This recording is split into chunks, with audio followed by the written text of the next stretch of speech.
If you look at a simple backyard pond or even a vast lake, it looks pretty peaceful, right? But what if I told you there's a hidden, chaotic architecture lurking right beneath the surface? Today, we're taking a deep dive into an incredible explainer. We're going to start with a really simple, everyday ecological observation and follow it all the way down the rabbit hole into the realm of deep computational mathematics. Get ready because the math we are looking at today is absolutely mesmerizing. So, can a simple choice actually create mathematical chaos? Just imagine a predator for a second. It's swimming along, and it has to choose between two different types of prey. What actually happens when it decides to stop eating one and start eating the other? It seems like a totally minor biological choice, right? But as we're going to see, a predator simply deciding between two meals completely breaks our standard, smooth mathematical models of nature. It literally fractures the math. And what pours out of that fracture? Chaos. Okay, so let's dive right into this. The core premise of the fascinating research we're unpacking today is kind of mind-blowing. When a predator adapts, when it suddenly switches its diet to whatever prey happens to be most abundant, it doesn't just, tweak the population number slightly. It fundamentally alters our ability to predict the future of that entire ecosystem. The researchers have actually proven that this adaptive prey switching mathematically guarantees a chaotic system. Section 1. The ecological mystery. Predators, prey, and the buffet. To really wrap our heads around this, let's look at a very specific scenario, a one predator, two prey model. This is heavily inspired by real-world data from places like Lake Constance, that massive freshwater lake right between Germany, Switzerland, and Austria. So in this lake, you've got these single-celled predators called ciliates, and they are basically at an underwater buffet, feasting on phytoplankton.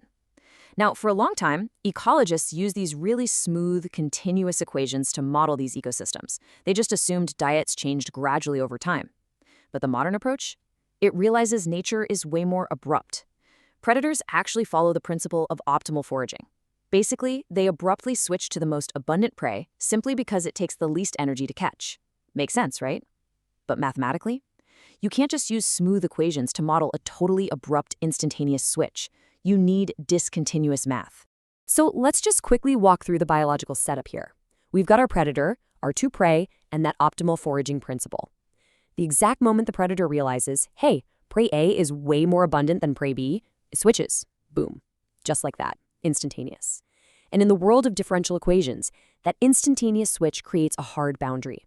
We actually call this boundary a switching manifold. Think of it as an invisible wall in the math, where the rules of the game just suddenly change. Section 2. Mathematics of the switch. Enter the Filippov system. So, to track these sudden changes, we've got to transition from our biological buffet into some really rigorous computational mathematics. Enter the Filippov system. This is a piecewise smooth differential equation, and it is absolutely perfect for modeling dynamic systems that have these abrupt, discontinuous changes across a threshold. And the cool thing is, it's not just used in ecology.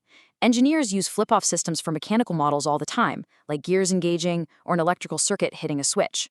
Basically, anytime a hard threshold is crossed in reality, flip-off systems are the exact math we use to figure it out. All right, imagine population numbers as trajectories just flying through a 3D phase space. You see that flat vertical plane right in the middle? That is our switching manifold. That plane represents the exact precise moment the predator switches its diet. On one side of the wall, the predator prefers prey A. On the other side, prey B. As the populations naturally grow and shrink, their trajectory speeds right toward this flat plane. And what happens when they hit it? Well, that's where the real magic happens. Section 3, Sliding Vector Fields, Navigating the Boundary. Now, what's really interesting about this is that exactly happens when the math hits this discontinuity manifold. Notice how we get two completely different behaviors here. On the left, we've got the escaping region. Here, the mathematical vector fields on both sides of the wall point outwards. They're actively pushing the trajectory away from the boundary. But look at the right.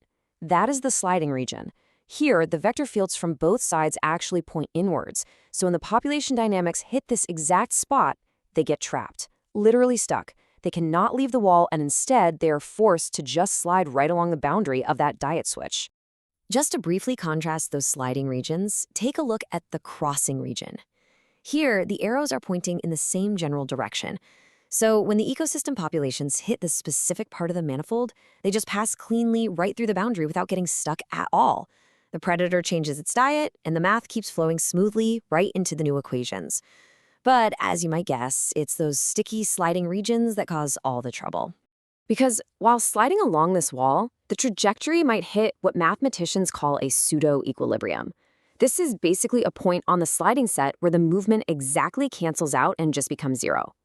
Now, to prove that our predator-prey system is genuinely chaotic, the researchers specifically had to hunt down a very unique type of pseudo-equilibrium on this wall. It's called a hyperbolic pseudo-saddle focus. Yeah, I know, it sounds like a massive mouthful, but just think of it as a microscopic black hole sitting right on the wall that simultaneously repels trajectories while spinning them around. Section 4. The geometry of chaos. The sliding Shilnikov connection. Okay, we are now diving into the absolute deepest mathematical level of the paper, the rigorous geometric proof of chaos. And here's the huge reveal. Take a look at this trajectory looping around labeled gamma. This right here brilliantly illustrates the sliding Shilnikov connection. I mean, this looping shape is literally the mathematical engine of chaos in this ecosystem. If you can prove that this specific shape exists in the math, you have mathematically proven the ecosystem will behave chaotically. Let's actually break down the mechanics of the Shilnikov orbit step by step. It's fascinating. First, the population orbit flying through space hits a specific spot on the boundary. That's our visible fold point, labeled Q. Second, it gets trapped, and it follows that sliding vector field we talked about earlier, sliding right along the wall into our pseudo-saddle focus, labeled P. And because P acts like a repelling spiral, it flings the trajectory back out into the open space, only for it to arc right back around and hit Q again.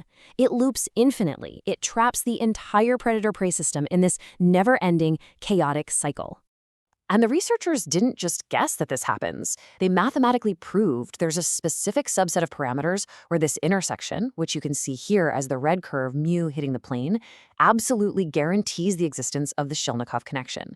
By meticulously tracking the exact geometry of the ecosystem's growth rates, death rates, and consumption rates, they found the precise parameter space where this chaotic loop simply has to exist. To back up all that heavy algebra, they brought in the computer simulations. You can see this data to model transformation right here. By tweaking just one single parameter, in this case the death rate of the preferred prey, the computer algebra visually confirms the repulsive focus shifting until it perfectly crosses the curve. And boom, it creates that looping Shilnikov connection. This proves that chaos isn't just some weird mathematical edge case here. It is a built-in, unavoidable feature of the predator simply switching its diet. Section 5. The unpredictable future. What this means for biology. So let's zoom back out from all that deep computational math and look at the macro-level ecological impact. Because the crucial point is, when we decode chaotic behavior in a Filippov system, we get these highly specific, honestly, kind of terrifying outcomes. We get sensitive dependence on initial conditions, which basically means if you miscount the plankton in your lake by even one single cell, your prediction for next year will be completely entirely wrong. We get dense periodic orbits and sustained irregular fluctuations. So the major warning to experimental biologists is this: those wild population swings you see in nature, they might not be random noise or bad data or some sudden disease.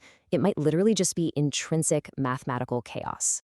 I actually want to read this quote directly from the paper, just to really emphasize their final takeaway. Quote, "For a given initial condition of population density, one cannot estimate, even vaguely, its long-term evolution." End quote. Let that sink in. Because of this sliding Shilnikov connection, long-term prediction of this ecosystem is fundamentally impossible. The math simply does not allow it. Which really leaves us with this final, massive question.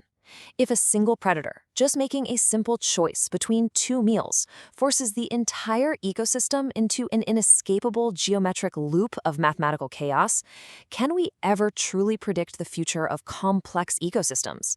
Or is the balance of nature far more unpredictable and mathematically beautiful than we ever imagined?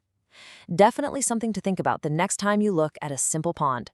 Thank you so much for joining me on this explainer. Keep learning, and as always, stay curious.